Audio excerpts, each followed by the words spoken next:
मैं जिस दिन हिंदू मुसलमान करूंगा ना, उस दिन मैं सार्वजनिक जीवन में रहने योग्य नहीं रहूंगा और मैं हिंदू मुसलमान नहीं करूंगा। ये मेरा संकल्प है। 2002 के बाद मेरी छवि बहुत खराब हुई, खराब कर दी गई गोधरा के बाद। नमस्कार, आप सभी का बहुत बहुत स्वागत है। मेरा नाम रुबिका लियाकत है।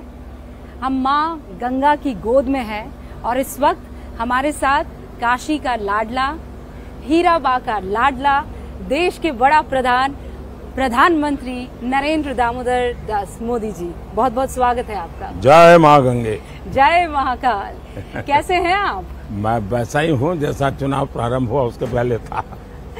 ये चुनाव आपके लिए इतने महत्वपूर्ण क्यों है? कोई भी चुनाव महत्वपूर्ण होना ही चाहिए और हर व्यक्ति के जीवन में हर दिन महत्वपूर्ण होना चाहिए, हर पल महत्वपूर्ण होना चाहिए, हर किसी के लिए। मैं हर एक को कहूंगा कि ऐसा ही होना चाहिए।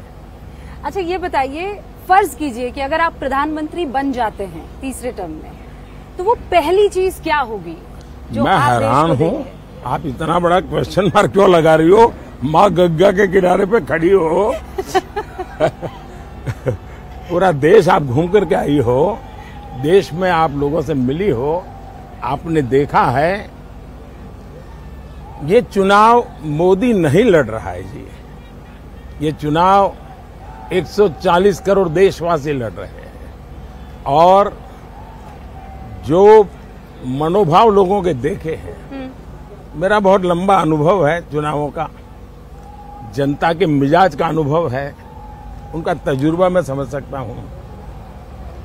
तो इस चुनाव से भी काफी ऊपर की अवस्था है। ये वोट देकर के छूटने वाली अवस्था ही नहीं है। वोट दिया और कॉन्ट्रैक्ट दे दिया, ऐसा नहीं है। वो मोदी से जुड़ चुके हैं और अधिक जुड़ना चाहते हैं। उनको लगता है कि देश ने कई सरकारों के मॉडल देखे, लेकिन भाजपा ने एक ऐसा मॉडल दिया है जिसमें आधुनिक भारत का संकल्प भी है, सपने भी है, और जिसमें साफ साफ देश के सामान्य मानवी जो 70-75 साल से इंतजार कर रहा था, जिसको लगता था कि आजाद होने के बाद ये सब उसे मिल जाएगा, उसको मिला नहीं। वो देने का काम आज मोदी कर रहा है। और इसलिए मुझे जो जमीनी सच्चाई है वो मेरे साथ जुड़ चुकी है। और जो खास करके युवा जनरेशन जिसने बुरे दिन देखे नहीं थे, 2014 के पहला जिसने उसको 5, 7, 10 साल की आयु का था, उसको लगता है यार स्पेस में रिफॉर्म हो रहा है, चंद्रयान हो रहा है, डिजिटल इंडिया हो रहा है, स्टार्टअप हो रहा है, ग्रीन हाइड्रोजन का हब बनने वाला है, फार्मा का हब बनने वाला है। ये उसको लगता है ये तो बिल्कुल दुनिया के लिए हमारा सब कुछ खुल जाएगा।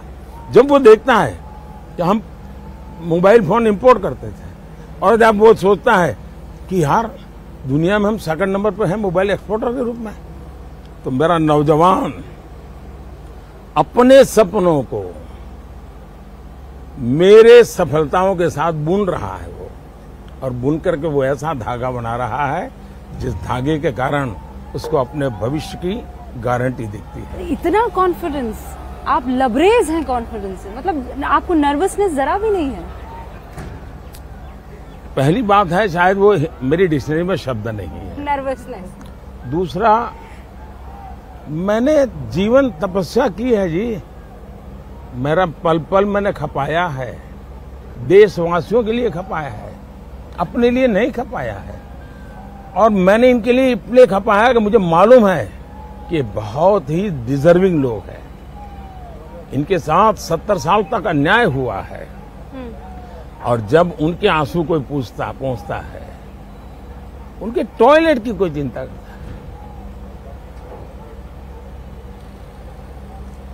वो भूल नहीं सकता है।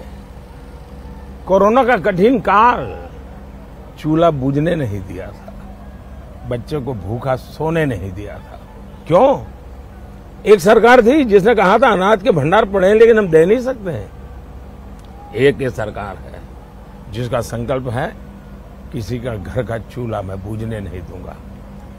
ये जो इमोशनल साइड है आपका, 15 साल से ज्यादा वक्त गुजरात में, 10 साल यहाँ केंद्र में एक बहुत ही कड़े प्रशासक के तौर पर आपकी एक इमेज जो है निकल कर आई है, लेकिन हाल के दिनों में ये दिख रहा है कि आपका एक कोमल मन है जो रह रहकर बाहर आ जाता है। आप बहुत इमोशनल आदमी हैं, लेकिन उसे दुनिया से छुपाते हैं। ऐसा है कि अब टीवी का जमाना है तो लोगों को पता चल जाता है। ये कोई बाद में आई हुई चीजें नहीं होती हैं, जन्मजात होती हैं।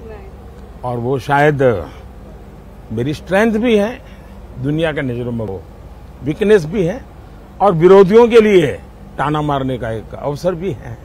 लेकिन मैं इन सबसे से परे हूं। मोदी आपका बच्चा है, आपने इसको बनाया है, आपने उसको पाल करके बड़ा बनाया है। कुछ कमी रह गई मैं ठीक करूंगा, अच्छा होगा तो आगे बढ़ाऊंगा। मैंने 2 पर्सनालिटीज आपकी बताई, एक तो बेहद इमोशनल, एक कड़ा प्रशासक, लेकिन आपके विरोधी इन दोनों के इतर एक ऐसी इमेज आपकी उकेरते हैं जिसमें आप ऑटोक्रेट हैं, तानाशाह हैं, जहां आपके कोई राजनीतिक साथी साथ नहीं होते हैं, आप किसी का साथ पसंद नहीं करते। वो कहते हैं ये आदमी क्या समझेगा परिवार, इसका तो परिवार ही नहीं है। सचमुच में सवाल उनको पूछना चाहिए कि आप देश के लिए निकले हो, परिवार के बाहर कब निकलोगे? ये सवाल उनको पूछना चाहिए।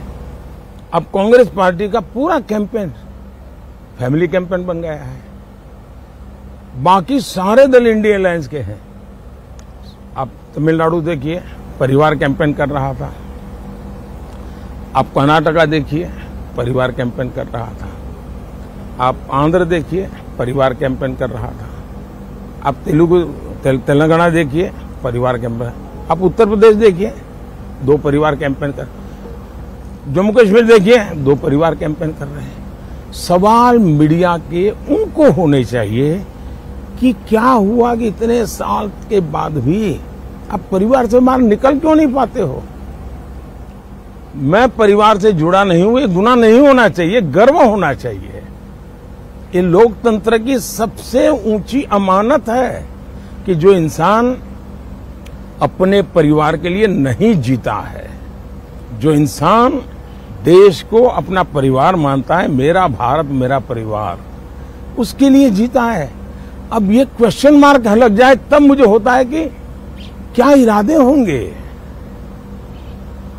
आपको तकलीफ होती है इस बात को लेकर कि ये आइडियोलॉजिकल वॉर कम है, वैचारिक जो लड़ाई है वो कम है, आपसे नफरत ज्यादा है? मतलब अगर ये मोदी ने किया है तो पक्का कुछ गड़बड़ है, इसमें कुछ खराब है। कठिनाई ये है कि जब इंसान तर्क के आधार पर, तथ्य के आधार पर और जमीनी हकीकतों के आधार पर पूरी प्रकार से निराश हो चुका है होता है, कुछ हाथ नहीं लगता है, तब वो टेबल पर छाड़ता रहता है, चिल्लाता रहता है, अनाप शनाप बोलता रहता है। अब मेरे सामने 2 रास्ते हैं कि जो हो हल्ला हो रहा है मैं अपना ध्यान उसमें केंद्रित करूं कि मैं जिस संकल्प को लेकर के चला हूं मैं अपने आप को वहां समर्पित करूं। तो मैंने अपने आप को अपने संकल्पों के लिए समर्पित कर दिया है। और मैं योगा का इंसान हूं, मैं ध्यान को जीता हूं, मैं ध्यान करता हूं, इसलिए मैं ध्यान को जीता हूं।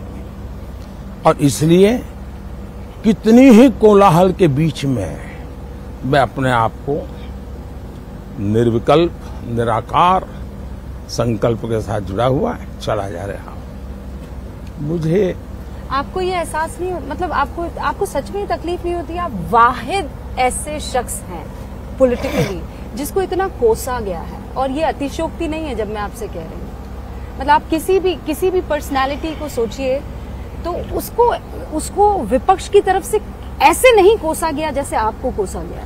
हमारे शास्त्रों में कहा है कि निंदक नियरे राखिए, और मैं ये साफ मानता हूं अगर इतने आलोचक न होते, टीवी मीडिया का वो जमाने में थोड़ा कम था, लेकिन जो भी बैठे थे वो एक विचारधारा से प्रेरित लोग थे, वेस्टेड इंटरेस्ट ग्रुप से जुड़े हुए थे। तो उन्होंने सोचा कि इस आदमी को गालियां दे दे करके हम इस पूरे एक इंस्टीट्यूट को और पूरे एक विचार प्रवाह को ही तबाह कर देंगे। ये भूल गए कि उन्होंने ऐसा करके मुझे बहुत बड़ा बना दिया, वरना मुझे कौन जानता था जी। ये गालियों देने के कारण, और इसलिए मैं आपको आश्चर्य, मैं गुजरात में पब्लिक मीटिंग करता था ना, तो मैं पूछता था भाई कोई काले झंडे वाला आया है कि नहीं आया है। तो फिर वो मेरे सामने, मैंने कहा भाई 2-4 काले झंडे वाले लाइए, तभी तो कल अखबार में आएगा कि मोदी जी ने इतना बड़ा कार्यक्रम किया। मैंने कहा एक लाइन नहीं छपेगी, 2-4 काले झंडे वाले रखो भाई, क्योंकि मेरा पॉजिटिव प्रचार संभव ही नहीं है। तो मैंने कहा कोई नेगेटिव वाला आ जाएगा तो कम से कम ये खबर आएगी कि मैं मोदी उस गांव में वो कार्यक्रम कर रहा था, क्या कर रहा था वो भी नहीं आएगा, तो फिर कोई सोचेगा। एक बार मेरे यहाँ कुछ लोग आए गुजरात में, वो कह रहे, वो मिठाई विठाई लेकर के आए और बड़े 40-50 गांव के प्रधान आ गए, बोले हमारे गांव में 24 घंटे बिजली हो गई तो हम आपको सम्मान करने आए।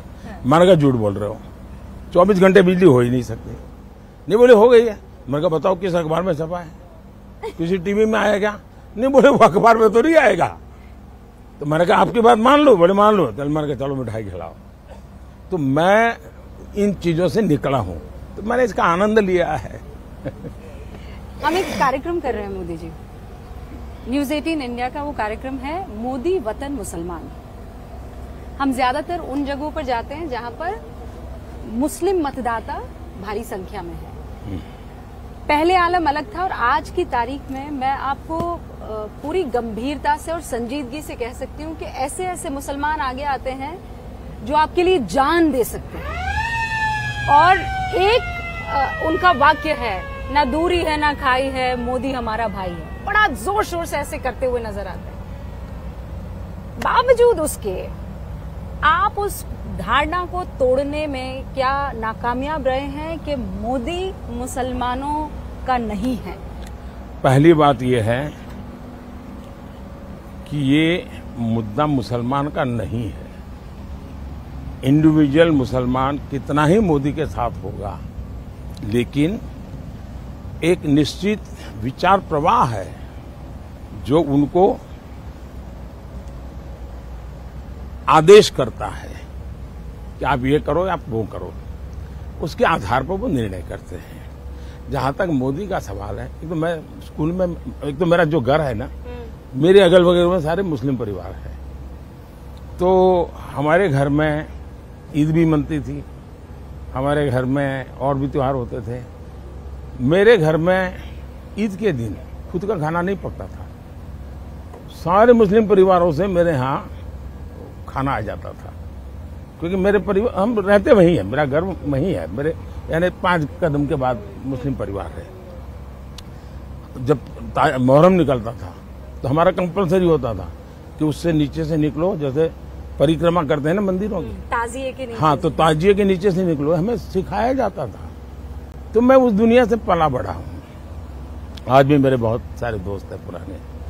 दूसरा, 2002 के बाद मेरी छवि बहुत खराब हो गई, खराब कर दी गई गोधरा के बाद। तो मैंने सोचा भाई जरा रियलिटी जाननी चाहिए। तो मैंने हमारे 30 कार्यकर्ताओं का, युवाओं का एक ट्रेनिंग कैंप किया और उनको सर्वे करना सिखाया मैंने। सर्वे मतलब वो आंकड़ों वाला सर्वे नहीं, बातचीत कैसे करनी, बात कैसे निकालनी। अहमदाबाद में एक माणिक चौक करके जगह है, वो माणिक चौक में शाम को लोग खाना खाने जाते हैं, पर वहां दिन में जो बिजनेस है सारे व्यापारी है और खरीदार सारे हिंदू है। बड़ा यूनिक मार्केट है, मतलब सारे व्यापारी मुसलमान, सारे व्यापारी मुसलमान हैं और सारे खरीदार हिंदू है। और वो इतनी भीड़ होती है जी, पैदल नहीं चल सकते आप, साइकिल को तो लेके जाना इम्पॉसिबल है। अब दिवाली में बड़ी बहुत है ना, आप अंदर गए 2 घंटे से निकल नहीं सकते, और हर प्रकार की चीजें बिकती है वहां। मैंने कहा मुझे उसी मार्केट में सर्वे करना है, वहां सर्वे करो। तो मैंने इन लड़कों को भेजा और मैं डेली रिपोर्ट लेता था। वो गए, पूछते थे कि आप बताइए दिवाली कैसी है। नहीं यार, दिवाली बहुत अच्छी है। ये मैं 2002 की बात कर रहा हाँ, मैं अभी आपसे पूछने वाली थी। 2002 की बात कर रहा हूँ। अच्छा। मैं बोले दिवाली बहुत अच्छी है। फिर वो कहता था उसको जरा चुभने के लिए, वो कहता था लेकिन मोदी बैठा है यार दिवाली, हे मोदी का नाम मत लो। ये बच्चा होता था उनका, बोले इसकी माँ सुनेगी ना तो मुझे रात को खाना नहीं देगी। बोले क्यों? अरे बोली मोदी नहीं आया ना तब तक ये स्कूल नहीं जाता था। बोले मोदी आया तो स्कूल जा रहा है। ये दिवाली की छुट्टियां हैं तो मेरे यहाँ दुकान पे मेरी मदद कर रहा है। बोले पहले कभी दुकान पे नहीं आता था। बोले मेरा सर फूट जाता था। बोले उसकी माँ इतनी खुश है कि मेरे बच्चे सब उनका जीवन बन रहा है। तो बोले मोदी के खिलाफ मेरे यहाँ घर में मत बोलो। बोले और करीब करीब 90% दुकान वालों का तर्क अलग अलग होंगे, यही जवाब था। दूसरा, मुझे कुछ महिला एक बार मिल आई, मुस्लिम महिलाएं, तो बड़ी बधाई दे रही थी। फिर कुछ अपेक्षाएं लेकर के आई थी। मैंने कहा क्या बधाई? बोले वो जुहापुरा की थी, और जुहापुरा वो है जहाँ करीब 3-4 लाख मुसलमान का एक गेट हाउस है। तो बोले हम वहां से आए हैं। तो मैंने कहा कोई तकलीफ है क्या? कोई पुलिस वाला, कोई सरकार कुछ हैरान करती है आपको क्या? नहीं बोले साहब हम तो आपकी अभिनंदन करने आए हैं और कुछ काम लेकर आए।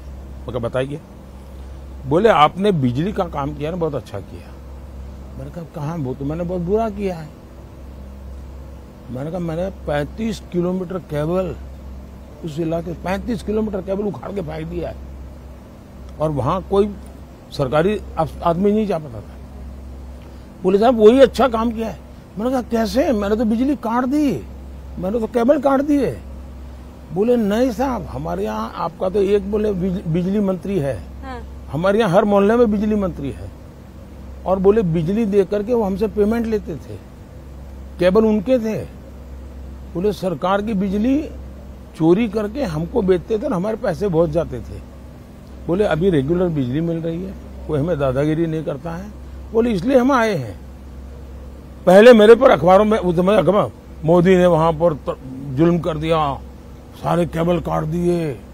एक्चुअली मैंने उनका भला किया। तो ऐसा मेरे जीवन में सैकड़ों घटनाएं हैं जी, लेकिन मैं इसका मार्केटिंग नहीं करता हूं। क्यों? मेरा पहले से मंत्र रहा है सबका साथ सबका विकास। मैं वोट बैंक के लिए काम नहीं करता हूं, और जो गलत है वो सब मैं गलत कह के रहूंगा। स्टेज पर आपने मुसलमानों का जब जिक्र किया तो घुसपैठिया, ज्यादा बच्चा पैदा करने वाला, इसकी क्या जरूरत आनी पड़ी? मैं हैरान हूं जी, ये किसने आपको कहा कि जब ज्यादा बच्चों की बात होती है तो सिर्फ मुसलमान का नाम जोड़ देते हैं? क्यों मुसलमान के साथ अन्याय करते हैं आप? हमारे यहाँ गरीब परिवारों में भी ये हाल है जी, उनके बच्चों को पढ़ा नहीं पा रहे हैं। किसी भी समाज के हो, गरीबी जहाँ है वहाँ बच्चे भी ज्यादा हैं। तो आप कह रहे हैं मुसलमान अलग था, ज्यादा बच्चा पैदा करने वाला अलग था? मैंने न हिंदू कहा है न मुसलमान कहा है। मैंने कहा है कि भाई आप उतने बच्चे हो जिसका आप लालन पालन कर सको। सरकार को करना पड़े ऐसी स्थिति मत करो। इस बार मुसलमान आपको वोट देगा? आपको उनके वोट की चाहत है? मैं ये मानता हूं कि मेरे देश के लोग मुझे वोट देंगे। मैं जिस दिन हिंदू मुसलमान करूंगा ना, उस दिन मैं सार्वजनिक जीवन में रहने योग्य नहीं रहूंगा, और मैं हिंदू मुसलमान नहीं करूंगा। ये मेरा संकल्प है। अगर मैं घर देता हूं, मैं सैचुरेशन की बात करता हूं, 100% डिलीवरी।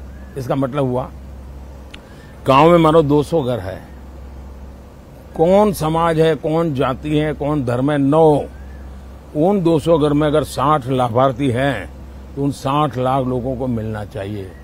और जब मैं 100% सैचुरेशन का मतलब होता है वो सच्चा सामाजिक न्याय है, वो सच्चा सेक्युलरिज्म है। जब आप उसमें करप्शन की भी संभावना नहीं रहती कि आपको मालूम है भाई भले उसको मंडे को मिला है ना, अगले मंडे को मेरा नंबर लग जाएगा। नहीं, इस बात की गवाह तो मैं भी हूँ। हाँ। मुसलमान ये बात कहते हैं और ये मानते हैं कि उनके घर पे सड़क आई है, बिजली आई है, उनके घर पे सिलेंडर आया है।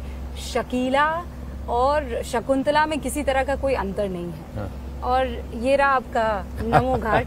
कैसा लगता है जब आप ये देखते हैं तो? कैसा लगता है ये बदलाव? पहली बात है कि मैं मानता हूं कि काशी में घाट और काशी की पहचान है, लेकिन उसमें आधुनिकता होनी चाहिए, व्यवस्थाएं होनी चाहिए। और उसमें से मुझे एक ये नमो घाट बनाने का विचार आया, और इन दिनों शाम को बहुत बड़ी मात्रा में लोग यहाँ आते हैं। तो वो पुराना और इसको जोड़ करके देखते हैं। और मैंने उस पुरानी परंपराओं को भी बचा के रखा है और मैंने उसको आधुनिक रूप भी दिया है। विरासत भी और लगातार गंगा को नमन। यहाँ क्यों आते हैं? नमो गंगा, ये नमो गंगा है। बहुत खूब। अच्छा, ये बताइए, जो मेरे 2 क्विक आखिरी सवाल है। पहला तो ये कि ये कहा जाता है कि 400 पार अगर मोदी ले आएगा तो फिर विपक्ष क्या करेगा? विपक्ष एक मजबूत स्थिति में होगा तभी तो लोकतंत्र चल पाएगा। आप क्यों चाहते हैं कि सब आप ही के पास आ जाए? मैं चाहता हूं कि विपक्ष मजबूत बने, मैं इसी के लिए मेहनत कर रहा हूं। लेकिन मजबूती का मतलब ये नहीं कि हाउस न चलने दे, हुड़दंग करे, अनडेमोक्रेटिक वे में काम करे। भारत का दुर्भाग्य है कि पिछले 10 साल ये लोग पूरी तरह विपक्ष के रूप में भी फेल गए। उनके खाते में विपक्ष के नाते काम किया एक काम नहीं है। जो लोग विपक्ष में फेल गए वो शासन में कैसे सफल हो सकते हैं? और भारत में मजबूत लोकतंत्र की बहुत आवश्यकता है, मजबूत विपक्ष की आवश्यकता है। और इसलिए शरद पवार ने एक अच्छा सुझाव दिया है और मैं उसका स्वागत करता हूं। उन्होंने सुझाव दिया है कि सभी छोटी पार्टियों ने कांग्रेस में मर्ज कर देना चाहिए। कांग्रेस में मर्ज करना नहीं करना, कहां करना, वो मेरा विषय नहीं है। देखिए, इसका अर्थ मैं ये निकालता हूं, अगर ये मर्ज हो जाते हैं, क्योंकि उनको चिंता ये है कि इस चुनाव में मान्य विपक्ष संभव नहीं होगा, इतनी सीटें भी नहीं आएगी कोई रिकॉग्नाइज अपोजिशन बने। और इसलिए अगर मर्जर कर देंगे तो नंबर थोड़ा हो जाएगा, तो हम मान्य विपक्ष बनेंगे। दूसरा, आपको आश्चर्य होगा, मैंने कानून में परिवर्तन किया था। हमारे यहाँ बहुत सी योजना ऐसी है, बहुत सी कमेटियां ऐसी है जिसमें लीडर ऑफ अपोजिशन बैठ सकता है और बड़े महत्वपूर्ण निर्णय होते हैं। तो मैंने कानूनी परिवर्तन किया कि भाई लीडर ऑफ अपोजिशन है ही नहीं, क्योंकि 2014 से 19 तो उनके पास सीटें नहीं थी। मैंने कहा लार्जेस्ट पार्टी का लीडर उसको बिठाओ। मैं इतना डेमोक्रेट हूं, वरना मैं नहीं बिठाता, मुझे कोई जरूरत नहीं थी, लेकिन फिर भी मैंने किया है। मुझे पता है वक्त की कमी है, लेकिन पिछली बार जब मैंने आपका इंटरव्यू लिया था और बहुत से लोग हैं जिन्होंने इस सवाल पर बहुत खिल्लियां उड़ाई थी, लेकिन वो सवाल मैंने इसलिए पूछा था कि खेत में गन्ना काट रही एक औरत ने मुझसे ये कहा था। और आज फिर मैं वो सवाल आपसे पूछूंगी। 5 साल पहले मैंने आपसे कहा था आप थकते क्यों नहीं हैं?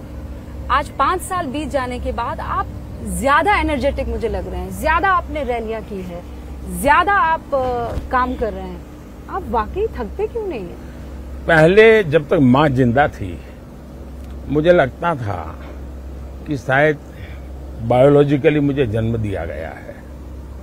माँ के जाने के बाद इन सारे अनुभवों को मैं जोड़ करके देखता हूं तो मैं कन्विंस हो चुका हूं। गलत हो सकता हूं, लोग लेफ्टिस्ट लोग तो मेरे धज्जियां उड़ा देंगे, मेरे बाल नोच लेंगे। मैं कन्विंस हो चुका हूं कि परमात्मा ने मुझे भेजा है। ये ऊर्जा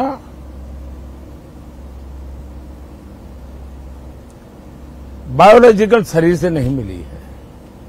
ये ऊर्जा ईश्वर ने मुझसे कुछ काम लेना है, इसलिए मुझे विधा भी दी है, इसलिए मुझे सामर्थ्य भी दिया है, इसलिए मुझे नेक दिली भी दी है और प्रेरणा भी वही दे रहा है, पुरुषार्थ करने का सामर्थ्य भी दे रहा है।